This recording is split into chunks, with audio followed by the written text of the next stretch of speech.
উনি যেদিন পালিয়ে গেছেন, সংবিধানে লেখা ছিল আমি পালিয়ে যেতে পারবো, দেন ফুল স্টপ। ওই সংবিধান ওখানে স্টপ হয়ে গেছে। এইবার আসলে নির্বাচন চাই যে কথাটা বললে, ফেব্রুয়ারি নির্বাচন। আপনি এই যে দেখেন নির্বাচনের প্রক্রিয়া, আজকে তো সব ঠিক আছে। ইউনূস সাহেব কি করছেন, একটা চিঠি দিয়ে দিচ্ছেন নির্বাচন কমিশনরে যে তুমি নির্বাচন করো। উনি কি বলছেন, পিআর পদ্ধতি সংবিধানে নাই, কেউ জানতে চায় নাই। নাম্বার ওয়ান, কেউ জানতে চায় নাই, কারণ সংবিধানে বলাই নাই কোন পদ্ধতিতে নির্বাচন হবে। নির্বাচন হচ্ছে একটা ট্রেডিশনাল পদ্ধতিতে। আপনি বললেন পিআর পদ্ধতিতে নির্বাচন সংবিধানে নাই। এক, দুই, সংবিধান মোতাবেক নির্বাচন হবে। কোন সংবিধান মোতাবেক? কোন সংবিধান মোতাবেক নির্বাচন হচ্ছে?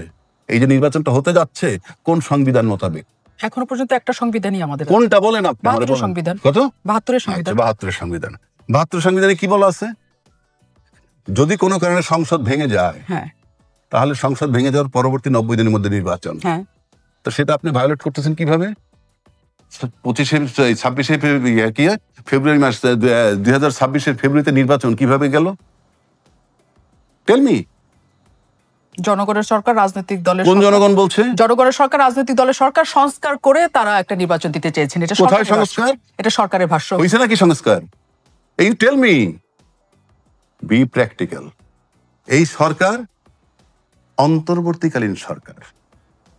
ওই সংবিধানে অন্তর্বর্তীকালীন সরকার বলতে কিছু নাই।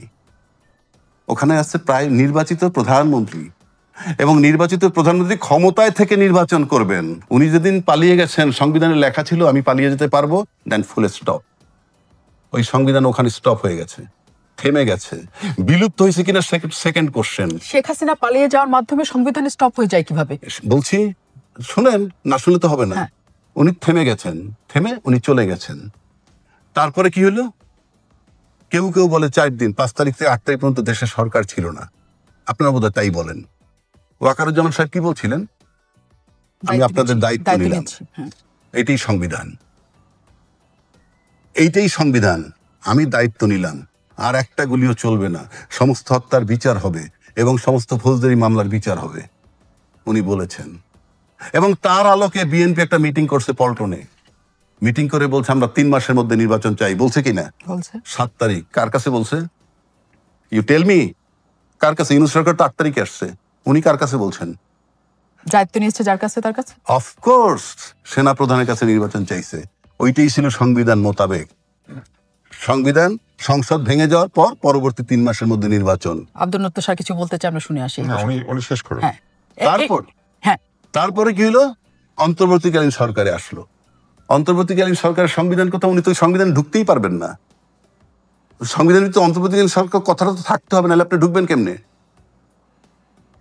তার আগে একটু কথায় আসি। অন্তর্বর্তীকালীন সরকার আসার পর যখন তার সাথে মিটিং করে সবচেয়ে বড় দল বললাম আমরা ডিসেম্বরের মধ্যে নির্বাচন চাই, ডিসেম্বর 25-এর মধ্যে। কোন সংবিধানে চাইছিলেন? ডিসেম্বর 25-এ নির্বাচন চাইছিলেন কোন সংবিধানে? তারপর তো ফেব্রুয়ারিতে গেল, সেটা সেকেন্ড কোশ্চেন। ডিসেম্বর 25-এ নির্বাচনটা চাইলেন ইউনূস সাহেবের কাছে, কোন সংবিধানে?